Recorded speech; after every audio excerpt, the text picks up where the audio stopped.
గజ్వేల్లో, ములుగులో, వర్గల్లో, క్షీరసాగర్ ఊర్లో ఎక్కడెక్కడైతే ధరణిని బ్లాక్ చేయొచ్చో అక్కడ బ్లాక్ చేసి 22A కింద వీటిని రిజిస్ట్రేషన్ చేయొద్దని రాసి మేము కేంద్ర ప్రభుత్వం కొండా లక్ష్మణ్ బాబూజీ పేరిట ఒక హార్టికల్చర్ యూనివర్సిటీ ఇస్తే దాంట్లో గెస్ట్ హౌస్ పెట్టుకొని గజ్వేల్ శాసనసభ నియోజకవర్గంలో పేద ప్రజలకు అసైన్ అయినటువంటి భూములన్నింటినీ ధరణిలో మార్చుకొని సంతకం పెడతావా సస్తావా అని ములుగు గెస్ట్ హౌస్ లో 2 సంవత్సరాలు రాక్షస పాలన చేసి గజ్వేల్ నియోజకవర్గ రైతుల దగ్గరికి వెళ్ళి గుంజుకున్న ప్రతి భూమిని వెంకట్రామరెడ్డి జర కాన్ కోల్కే సులో 30 రోజులలో ఎవరి భూమి వాళ్ళకి రైతులకి తిరిగి రిజిస్ట్రేషన్ చేయకపోతే బిడ్డ ఎనకడికి నక్సలైట్లు ఎట్లా జెండాలు వాతిరో నాకు తెలియదు కానీ మా బీజేపీ వాళ్ళతోటి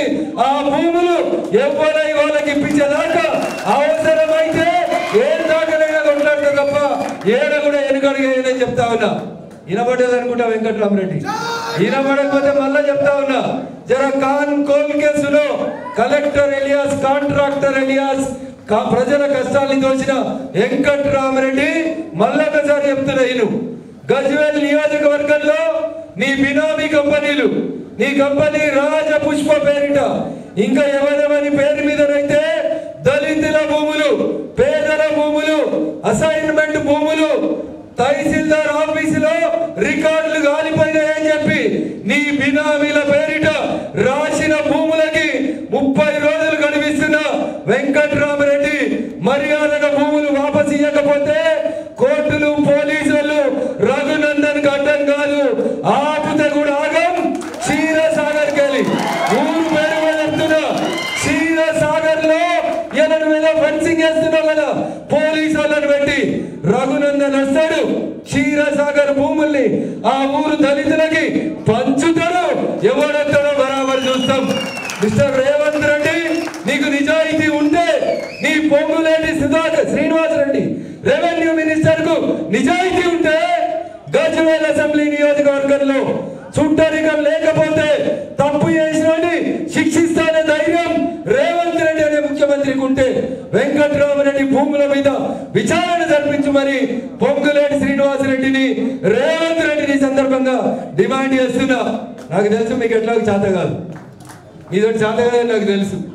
ఎందుకు చెప్తున్నా ఈ మాట చెప్తా. మేము చాలా గొప్పగా పాలిస్తున్నామని చెప్తాడు.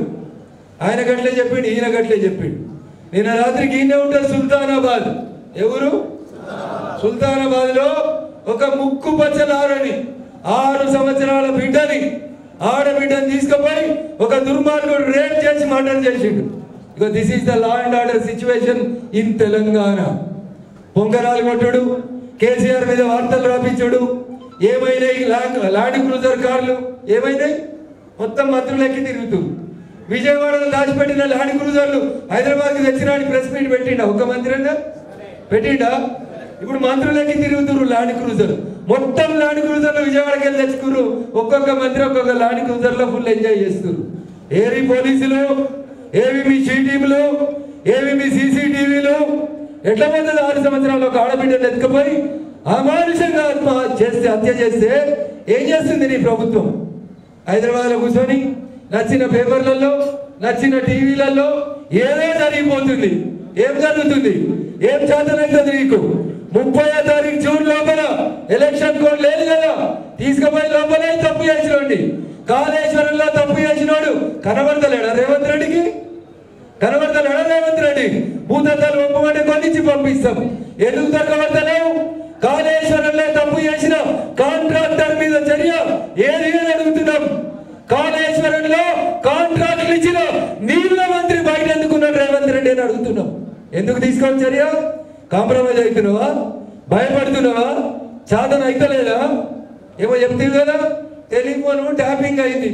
నేను చెప్పిన రాజపుష్పలో డబ్బులు తీసుకుపోయి 2023 నవంబర్ ఎలక్షన్ లో టిఆర్ఎస్ పార్టీకి అనుకూలంగా ప్రచారం చేసినామని రాధాకిషన్ రావు అనే డీసీపీ చెప్పిండు. ఎందుకు వెంకట్రామరెడ్డిని అరెస్ట్ చేస్తలేవు? రాజపుష్ప కంపెనీ అని చెప్పారు, విల్లా నెంబర్ చెప్పిండు. నేను మీకు అర్థమవుతుందో లేదో అని తెలంగాణ డీజీపీ గారికి రాధాకిషన్ రావు స్టేట్మెంట్ ని అండర్లైన్ చేసి తీసుకుపోయి ఇచ్చిన. సరిగా ఈ స్టేట్మెంట్ కింద వెంకట్రామరెడ్డిని అరెస్ట్ చేయమని చేయలే. ఇవాళ ఎందుకు చేస్తలేం? ఎలక్షన్ కోడ్ లేదు కదా, ఎందుకు చేస్తలేం? 100 కోట్లకు ఎకరం కొన్నాడు కదా వెంకట్రామరెడ్డి. చెప్పినావు కదా రేవంత్ రెడ్డి, దాంట్లో కేసీఆర్కు వాటి ఉందని. మరి వీళ్ళు ఎందుకు ఆ భూములను తిరిగి తీసుకుంటలేవు? మీకు కూడా ఏమైనా వాటా ఇచ్చిరా? పొంగులేటి శ్రీనివాసరెడ్డి గారు ఏమైనా సెటిల్మెంట్లు చేసిరా? ఆ భూములను వెనకాల తీసుకుంటామన్నావు కదా, చాలా మాట్లాడినావు కదా. ఏది కేటీఆర్ ఫామ్ హౌస్ ఏది? ఎందుకు వస్తలేదు? పోయినావు కదా, డ్రోన్ కెమెరాలు ఎగిరేసినావు కదా రేవంత్ రెడ్డి. ఎందుకు వీళ్ళు వెనకాల తీసుకుంటలేవు? జొన్నవాడ ఫామ్ హౌస్ ఎవరు లేడు అడిగేటోడు.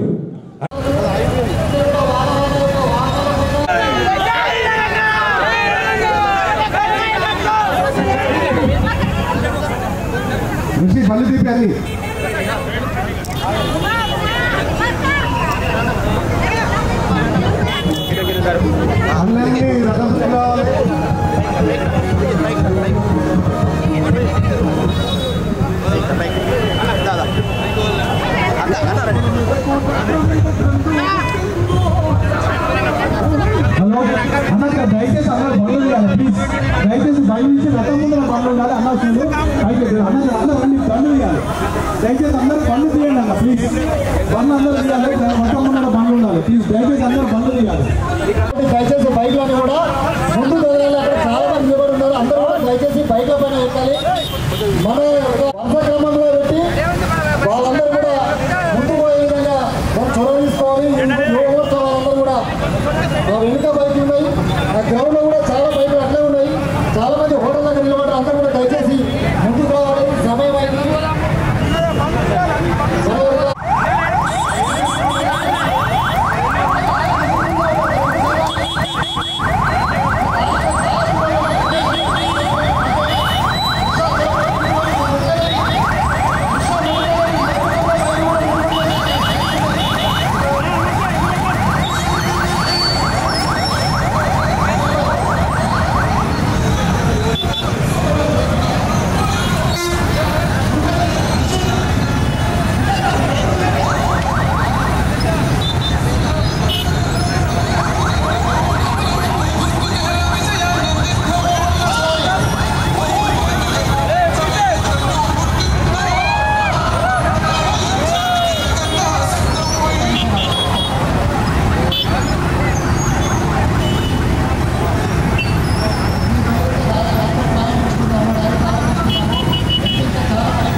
ప్రతి బైక్ కూడా మన యొక్క రథం ముందే ఉండాలి.